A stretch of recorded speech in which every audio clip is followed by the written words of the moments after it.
My name is Terry Raposa, and I'm here with Mark Beard. And Mark, we're going to entitle this video Question Mark. Okay. What gives you the right to speak for the state of Jefferson? What gives you that right? That's easy. 3 words. We the people. People created government, not the other way around. Government was instituted among men to serve the people and secure the liberty we hold most dear. The government of California has most definitely failed to secure liberty for us and for our children and grandchildren. California is ungovernable, and we need to form the 51st state in order to secure our own liberty and the liberty for our children and our grandchildren. Are you happy with the way that the government works in California? Are you happy with the way that we're being governed in California? And what would be your reasons that would resonate to people of the North State? Well, the biggest reason is we have no representation. The County of Los Angeles has 35 state representatives. The 11 counties of Northern California have 5. I think depending upon where you draw the boundary, I believe we have 5 or 6 state representatives. So it's very clear to see that between Los Angeles, San Francisco, and Sacramento alone, they have an easy majority in the state legislature, and we cannot do the simplest things to direct our lives. We must form a state where we have representation. Well, you keep saying that we don't have representation. What's changed? Don't we have a state senator? Don't we have what's changed? Has anything changed? In 1964, a basket of court cases was culminated with a case called Reynolds versus Sims. That was where the Earl Warren Court gave themselves the power to change the way 30 state legislatures elect state officers. Prior to 1965, a great many states, the majority of states, elected state officers in a way that gave each county representation in their state senate, and then their assembly was elected by popular vote, just as it is now. In 1964, Earl Warren decided that votes can't represent rocks and trees, that they have to represent people, and he changed the way 30 state legislatures elected state officers. Now, when he did that, he declared the election process in the state of California, and among other states, unconstitutional, which is interesting because the federal constitution is governed in just that way. In other words, each state has 2 senators. Very small states and very large states both have 2 senators. Very sparsely populated states like Wyoming have 2 senators, and California, the most populated state in the Union, has 2 senators. So Earl Warren declared the way the federal government works unconstitutional. Wow. And said that within the state it would have to be different. Every election would have to be decided with an apportionment scheme supervised by the court and elected in the same manner. And what he did, according to the dissenting justice's opinion, he created a political system in the United States of America and in California where we have an entirely, quote, city point of view. The thing that's interesting about that case is, didn't he base it on the 14th Amendment, and what's the relevancy of that? He based it on the 14th Amendment, which was an amendment acted during Reconstruction and the Civil War. And in the 14th Amendment, in Section 1, it says all people are entitled to equal protection under the law. Earl Warren used the living document principle, where he said, well, we're modern people and the framers of the Constitution are ancient and we know more than they do, and we have to drag the Constitution into the 20th century. That was a very common argument in the 60s, but it's not true. William Howard Taft, President of the United States and also a Chief Justice of the Supreme Court, he said that the Constitution is not a living document. And the proof of that is that it is written in words, and you can look each word up in the dictionary, and it has a set meaning that does not change over time.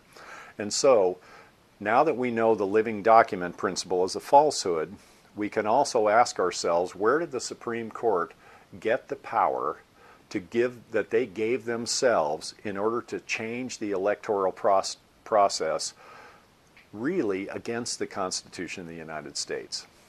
And the answer to that is it supports a point of view where the electoral process can be basically governed by the cities in the United States. And that's why we need a State of Jefferson. We need representation for geography because every community has diverse needs, diverse interests, diverse history, diverse culture, diverse economic needs. Every place deserves representation just like the federal Constitution says it does. Well, how would the state of Jefferson protect our property rights and our rights in the overburdened regulation or the overreach of the federal government any differently than California? What would be the difference? Well, what we need to do is we need to form the state of Jefferson because of Reynolds versus Sims. Because California is ungovernable in the model that it's created for itself, we have no representation. Now, the way we would regain representation, first of all, is because the court went on to ignore itself twice after its own decision. What it said in Brown versus Thompson was that every place, and this was a Wyoming case based upon a small rural county, they said every place deserves representation no matter how small they are, and provided it's not done prejudicially and it serves a greater political good. So they reversed Reynolds versus Sims, although they claim it doesn't impact it.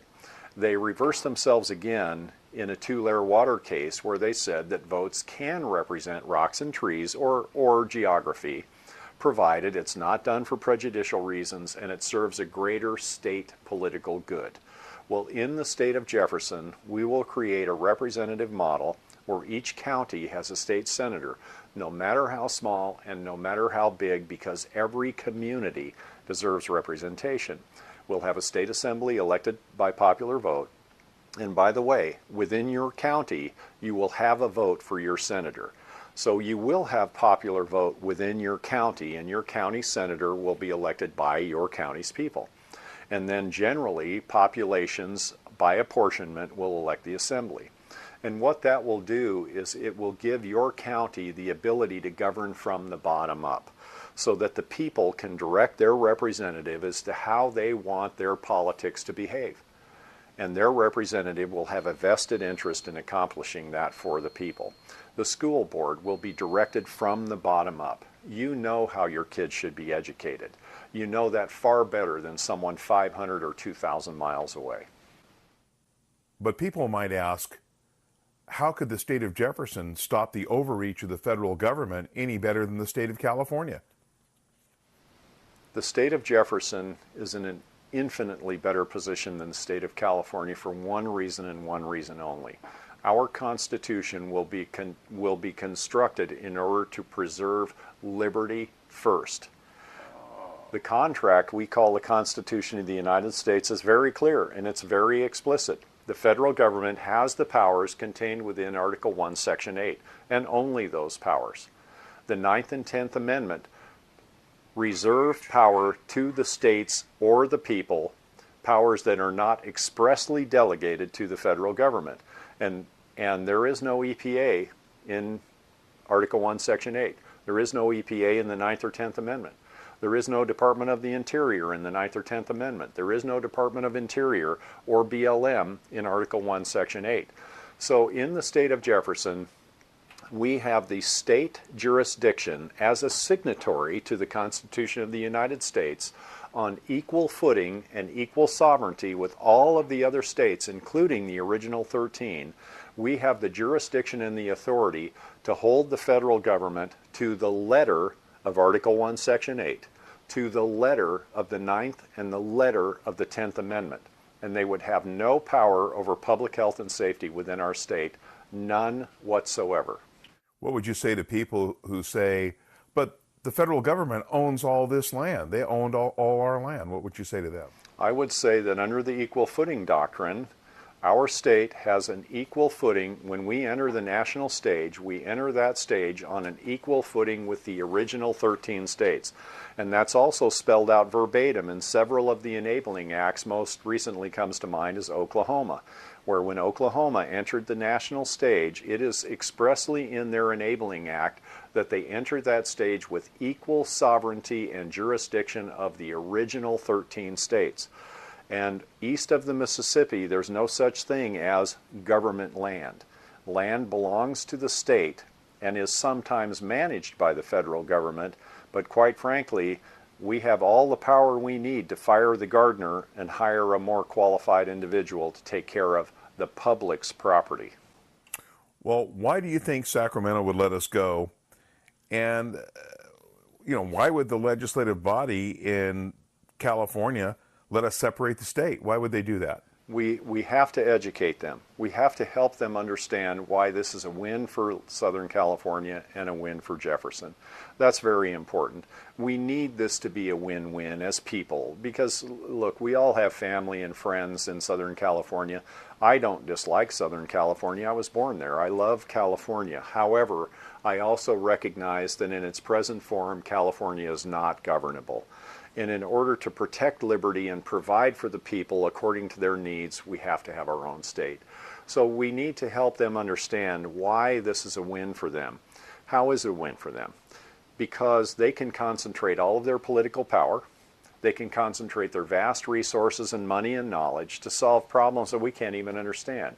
They have large infrastructure problems, water infrastructure, earthquake problems, gang problems, freeway problems. They have problems there that, quite frankly, we don't know about, we don't help them with, we don't even have any input into those problems.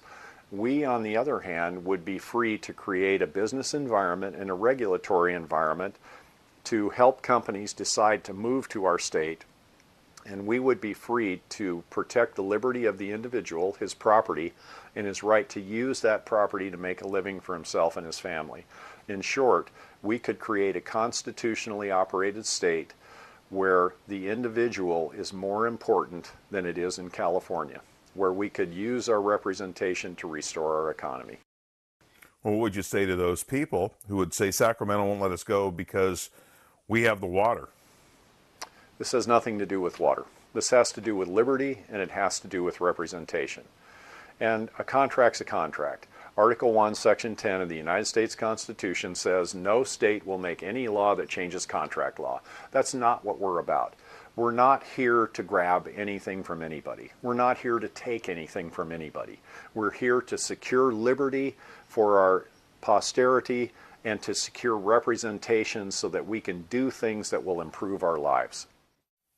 So what will happen to the state workers' pensions, the health benefits, retirement? What will happen to all that? Once again, Article 1, Section 10 of the United States Constitution says no state can make any law that changes contract law. If you have a contract with your employer, your contract is still your contract, whether you live in California or you live in the state of Jefferson. We will figure those things out. We will pay those contracts just as the state of California does.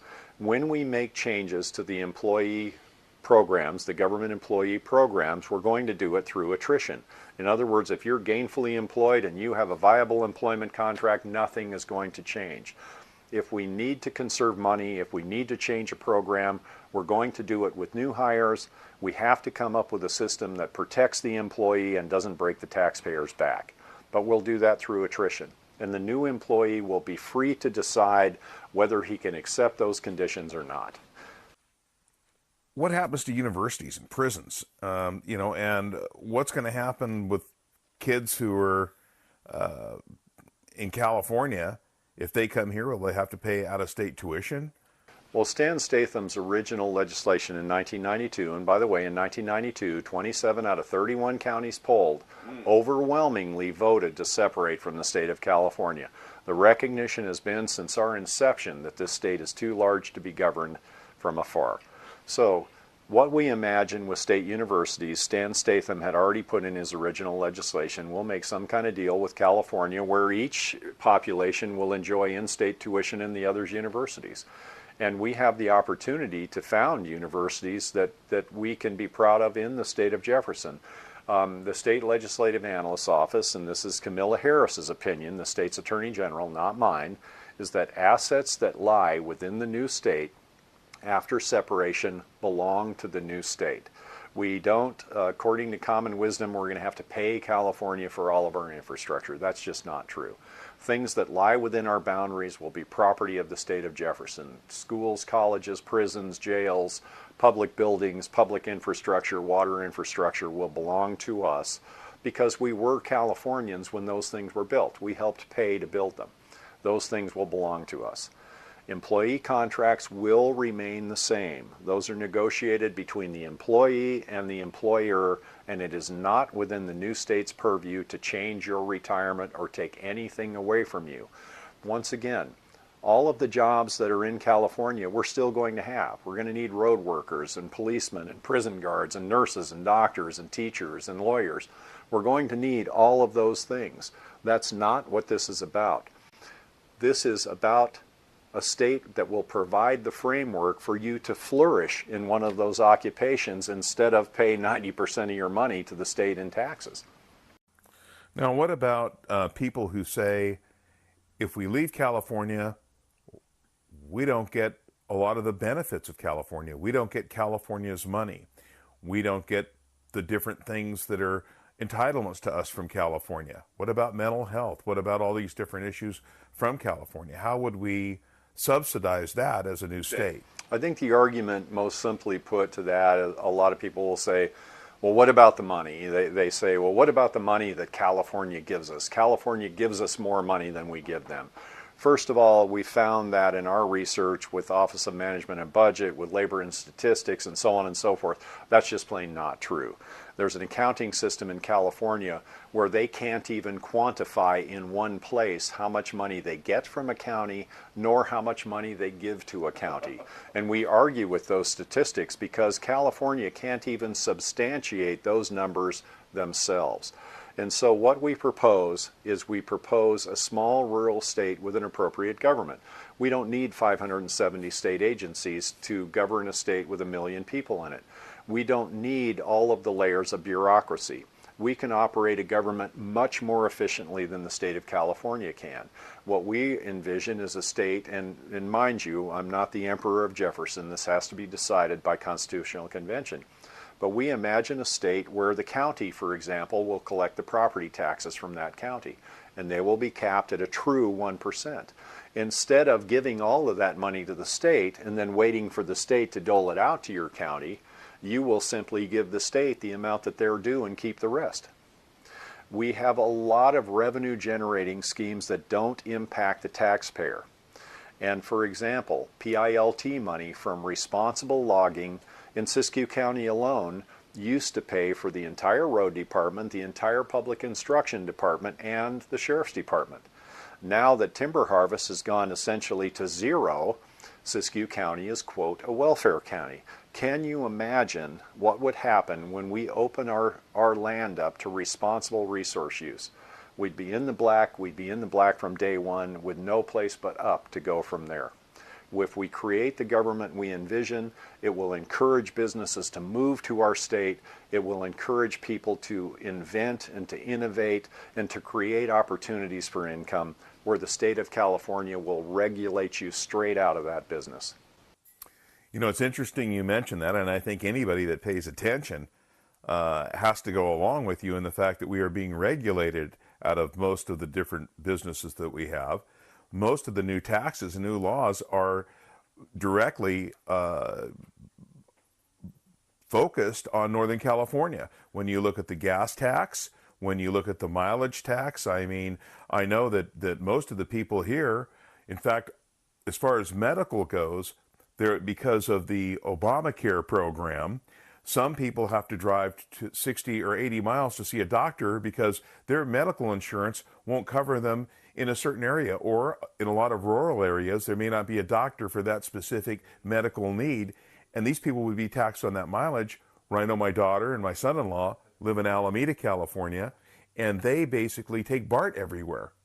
So all these different taxes seem to be focused on people in rural California who are saying that we're a poor county, but they're taking money from us, and the people in the urban areas aren't subjugated to these regulations and taxes. I'd like to hear your comment on that. It's interesting because when you consider the fact that we're governed from between 500 and 900 miles away by people who have no empathy and no knowledge about what it takes to conduct our lives, that's exactly what you get. Most of these taxes and regulations are enacted by urban legislators whose constituents aren't subject to the same problems that come along with these regulatory schemes. California is an unimaginable morass of failed social engineering and regulatory schemes.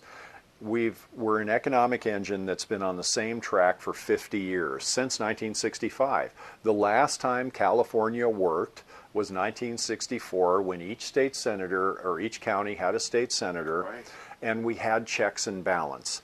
The urban centers could not dictate policy for the entire state, nor could the rural counties. We had to compromise. We had to come to agreement. After 1965, when the Senate became a rubber stamp for the Assembly, we lost that balance. And now we have a situation where one house is a rubber stamp for the other house, mainly directed by the large population centers, and that isn't good or bad, it just is. But our problem is we are not in charge of our lives. We're subject to regulation that comes from afar by people who have no empathy for how we have to conduct our lives. And these taxes are a natural outgrowth of that. Can you imagine, as a legislator, what a boon it is to you when you can come up with a tax, get it passed, but the people who vote for you don't have to pay it? Wow. Can you imagine that? Wow. What a tremendous opportunity for you to raise revenue anytime you want to with no political fallout from your constituents because they don't pay the tax. Someone else does. That's why we need our own state. Well, you make so many valid points. How does someone get involved? How does somebody get involved that wants to get behind a new state? Most of the counties in Northern California already have committees. However, if you wonder whether your county does, go to www.jeffersondeclaration.net, all lowercase, no spaces, and your county will have a page on that website. If you don't see a page, go to the button at the top of the website that says support. Click on that button, click on the pen and quill, that's a little picture of a pen and quill, and that will give you an electronic means to sign a support statement for the state of Jefferson. If your county does not have a page, write an email to jeffersondeclaration@yahoo.com, and in the subject line put something like, "My county wants in," or "I want to help," and someone will be in contact with you and tell you exactly how you can help. One way you can help, and we need you. We need 10 times 10,000 people to make this happen. And we need you to fill out that electronic support statement, indicate that you want to participate in securing liberty for your children, and we will assign you a job, and that job will be to call 3 state legislators a day. It takes less than 10 minutes, 5 days a week, and we have a start date for sometime in mid-January. And what we want to do is bombard the state capitol with 50,000 phone calls a day in support of liberty, in support of the 51st state, the state of Jefferson. Go. If you're a business, you can write an email to jeffersondeclaration@yahoo.com and indicate that you have a business and you'd like to secure liberty for your children and help form the 51st state. We can give you brochures, we can place a flag in your business, we can help you know how to communicate with other businesses, we can get you engaged to talk to Rotary, Lions Club, Elks Club, Chambers of Commerce. We have distributors that will place merchandise in your store that you can sell to raise awareness and get people thinking about liberty. We also have a newspaper called the Shasta Lantern, and we can place copies in your business that you give away to people who want to know more about Jefferson. And also, very important, you can also have support statements in your business that people can sign to support the state of Jefferson in your community. So what would be different on the first day of Jefferson as opposed to where we are now in the state of California? On the first day of the state of Jefferson would be a fantastic day. First of all, we would have created the first Article 4 state split in 150 years. We would have the first state in the United States to be created, and our object would be liberty for our children and our grandchildren. What a fantastic day. First of all, on the first day, the news would spread all over the world. Tourists from Europe and Asia would flock to see the first liberty-minded state in 150 years. We would be electing our governor. we would be electing, and I imagine this has to be done by state constitutional convention, but I imagine a state where the county has the lion's share of the power. I imagine a state where you decide how your children are to be educated, not someone 2,000 miles away. I imagine a state that has a part-time legislature. I imagine a state where by constitution each legislator is limited to one bill a year, not the 800 bills a year that California passes, most of which are designed to make your life more expensive and more difficult, none of which help you. I imagine a state where we have a limited government. We don't need 570 state agencies for a small rural state. I imagine a state where the government works from the bottom up, where you can look your legislator in the eye. We are going to have a state where each 20 or 30,000 people has a state representative, not the 500,000 or million people that California has. I imagine a state where government malfeasance is a crime punishable with jail. I imagine a state where legislators go and work for a couple of months a year and then they go home to regular jobs where they have to live within the regulations that they pass for you. In other words, a state where liberty is more important than anything else, the state of Jefferson.